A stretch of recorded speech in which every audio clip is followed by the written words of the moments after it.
পারিবারিক দুশ্মন, আর্থিক দুশ্মন, চলাফেরায় দুশ্মন, এই সমস্ত কিছু সব কিছু ইত্যাদি একটাই উদ্দেশ্য যে আপনার আর্থিক দিক দিয়ে আপনার পিছনে মানুষ লেগে থাকবে, আর্থিক দিক দিয়ে আপনার পিছনে মানুষ ক্ষতিগ্রস্ত করবে, আর্থিক দিক দিয়ে মানুষ আপনার পিছনে দুশ্মন হিসেবে থাকবেই। ইনশাআল্লাহ আপনাদের এই ভিডিওটি দেখার মাধ্যমে যে আমলটি শিখতে পারবেন, সেখান থেকে আপনাদের যেটা ফায়দা হবে সেটা হচ্ছে যে আপনারা দুনিয়াবি যত পেরেশানি তার মধ্যে যেটা মূল উদ্দেশ্য সেটা হচ্ছে যে আর্থিক অবস্থা। যে ব্যক্তি আর্থিক অবস্থায় খুব কষ্ট করে তার পেরেশানি তত বেশি থাকে, আবার যার অতিরিক্ত পরিমাণ আর্থিক অবস্থা থাকে সেও পেরেশানিতে থাকে। অতএব দুনিয়াবি সমস্ত পেরেশানি, সমস্ত কষ্ট এই আর্থিক অবস্থার দিক দিয়ে। আপনার পারিবারিক দুশ্মন, আর্থিক দুশ্মন, চলাফেরায় দুশ্মন, এই সমস্ত কিছু সব কিছু ইত্যাদি একটাই উদ্দেশ্য যে আপনার আর্থিক দিক দিয়ে আপনার পিছনে মানুষ লেগে থাকবে, আর্থিক দিক দিয়ে আপনার পিছনে মানুষ ক্ষতিগ্রস্ত করবে, আর্থিক দিক দিয়ে মানুষ আপনার পিছনে দুশ্মন হিসেবে থাকবেই।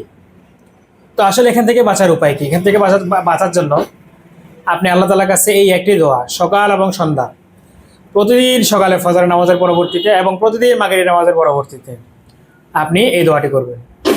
এই দোয়াটি করার মাধ্যমে আপনি আল্লাহ তাআলার নিকটবর্তী হাসিল করবেন, আল্লাহ তাআলা আপনাকে মহব্বত করবেন, ভালোবাসবেন, এবং দুনিয়াবি যত ঋণ আছে, যতগুলো পেরেশানি আছে আর্থিক দিক দিয়ে, ইনশাআল্লাহ আল্লাহ তাআলা আপনাকে এখান থেকে মুক্তি লাভ করবেন এবং মুক্তি দিয়ে দিবেন। আপনি প্রবাসে আছেন, দেশে আছেন, বড় বিজনেস করতেছেন, ভালো মানুষের সাথে চলাফেরা করতেছেন, টাকা পয়সা অনেক কিছু লেনদেন, সবসময় পেরেশানিতে থাকতেছেন, মাথায় আপনার কাজ করতেছেন, আপনার ব্রেন শর্ট হয়ে গেছে।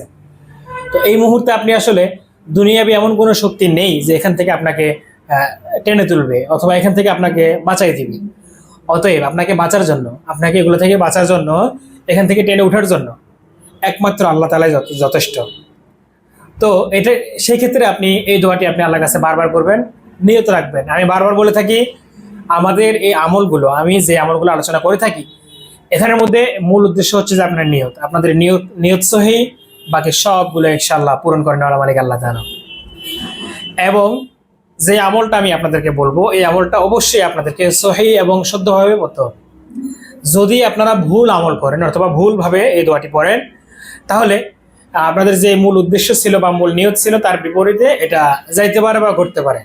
অতএব আমল করার আগে আপনারা ভালো করে দোয়াটি শিখবেন এবং সহি শুদ্ধভাবে দোয়াটি নিজের আয়ত্তে নিয়ে আসার চেষ্টা করবেন। পরবর্তীতে আপনারা এটি আমল করবেন, ইনশাআল্লাহ আল্লাহ তাআলা আপনাদেরকে সমস্ত ঋণ থেকে এবং টাকা পয়সা, আর্থিক অবস্থার দিক দিয়ে যত ধরনের মুশকিল আছে ইনশাআল্লাহ প্রত্যেকটা সাইড দিয়ে আল্লাহ তাআলা আপনাদেরকে রক্ষা করবেন। তো দোয়াটি হচ্ছে, আল্লাহুম্মা ইন্নী আউযু বিকা মিনাল হাম্মি ওয়াল হুজনি ওয়া আউযু বিকা মিনাল ইজ্জি ওয়াল কাসাল ওয়া আউযু বিকা মিনাল বুখলি ওয়াল জুবলি ওয়া আউযু বিকা মিন গলাবাতিদ দাইনি ওয়া কাহরির রিজাল।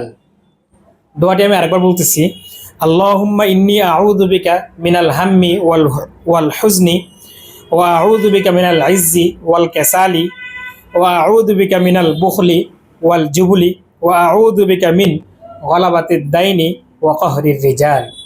দোয়াটি আপনারা ফজরের নামাজের পরবর্তী সময়ে, ফজরে যখন ফরজ নামাজ পড়েন, ফরজ নামাজের পরবর্তীতে যখন আল্লাহ তাআলার কাছে দুইটা হাত তুলে দিবেন, আল্লাহ তাআলার কাছে চাবেন, দোয়া করবেন, তখন এই দোয়ার মাধ্যমে আপনারা এই দোয়াটি ইনশাআল্লাহ পাঠ করবেন।